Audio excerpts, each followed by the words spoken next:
I am joined by Tina Zayas, the Partnerships Manager at b8ta. Welcome back.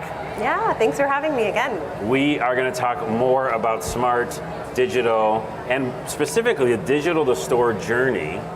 Let's talk about that for a little bit. Yeah, so b8ta really prioritizes and tries to create interesting in-store experiences. But very recently, we acquired a company called Brickwork that focuses on driving online traffic to in-store. So we're really excited to be working with them and learning more about, kind of how to drive this online traffic to in-store and create great in-store experiences for our brand partners. Right, yeah, you need to go to the digital to the actual storefront, and they're going to help you do that. So what product categories actually benefit the most from the idea of having things in front of you in a brick and mortar store? Yeah, it's a great question. I mean, I think that when e-commerce kind of took off, it took off in every single direction. We started buying more clothes online, we started buying more shoes online. You can buy everything online.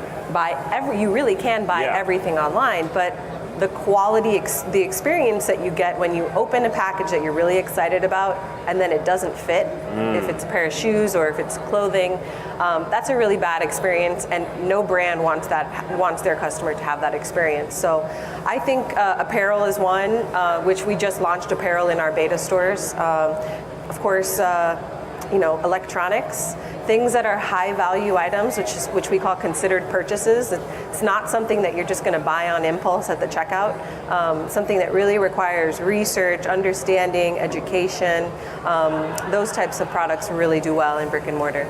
And the practical touching of the device and figuring out how it works. Absolutely. That's amazing you're starting to do clothes. Yeah. How does that work? Is it kind of like, is there a fitting room, or how does that? There is a fitting room. And I like to say that Target didn't always have groceries. And so while we do have a lot of electronics in our stores, we're branching out and we're trying to, kind of bring this retail as a service model where brands can come into the store on their terms, kind of more broadly to different categories. That sounds great. So here's a big question for you. Okay. It might be a difficult one, but it makes sense, and I think a lot of people can relate to it. So why prioritize the idea of a brick and mortar store when so much of the shopping is done online? That's a great question, and I think that a lot of convenience shopping is happening online. Like you can order your toilet paper, your kind of like things that you need every day, things that you already understand how they work, and you just toilet paper is toilet paper. Got it. Yeah, there's not really much innovation in toilet paper. Or is there? Anyone? No? Let's see.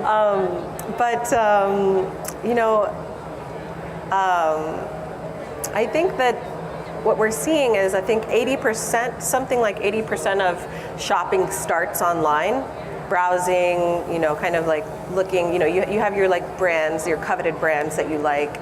So a lot of that starts online, but still 62% of shoppers actually want to go into a store and like make the purchase, or kind of understand the value of that product by touching it, experiencing it in real life. That's a big number. Yeah, and in addition to that, returns are a lot higher for online purchases. Just like I was saying, you get a package or you get a dress that you're really excited about and it's too small. That's not a good experience. So we're seeing that in brick and mortar, return rates are much lower. I never understood it for specifically shoes. I was like, I have to try the shoes on. A funny anecdote, I used to work at Amazon.com for a long time, and we acquired the shoe store.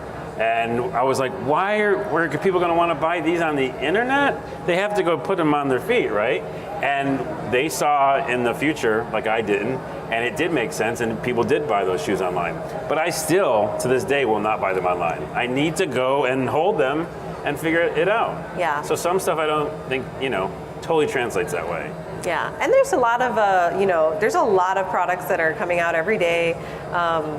Some of them are high quality and a lot of them aren't. And they can kind of hide behind their online storefronts. Right. So how does the retail in general in this brick and mortar thing build brand loyalty? Well, I think, one-on-one connection, like talking to people, it's really valuable. You can really start to like read people, understand like what their preferences are. And with Brickworks technology, they are actually they're powering appointment scheduling. for stores. So Nike's one of their big brand partners. And they're powering Nike's appointment scheduling, in-store events management, as well as, what's the third one? I always forget. I don't know. Oh, right, of course. Geo-targeted, geolocation-based store locator pages. So you can when you're in Nike, you're in Oregon, and you pull up Nike.com and you will go to a store locator. Yeah. You can see all of the stores that are nearest to you. Those are super important. Yeah, and with the appointment scheduling, like with personal shopping, like I just got married last year, so I think about when I was on that journey, that customer journey to find my wedding dress. And I went to Nordstrom.com and I was like, filling out their appointment scheduling, kind of survey. You can start to know what the customer's preferences are before they arrive and prepare better for their visit to give them a better experience, a more kind of elevated experience. That's incredible. That's actually, again, looking at the human first. That's a common theme that comes up today. A lot of these talks is that think about their journey and what they're going to expect when they get there, and they're probably going to buy more too. Absolutely, Yeah. absolutely. I think it's like a 3x or something. Yeah. Yeah. Surprise, surprise, you cared about how I felt. I'm going to buy more.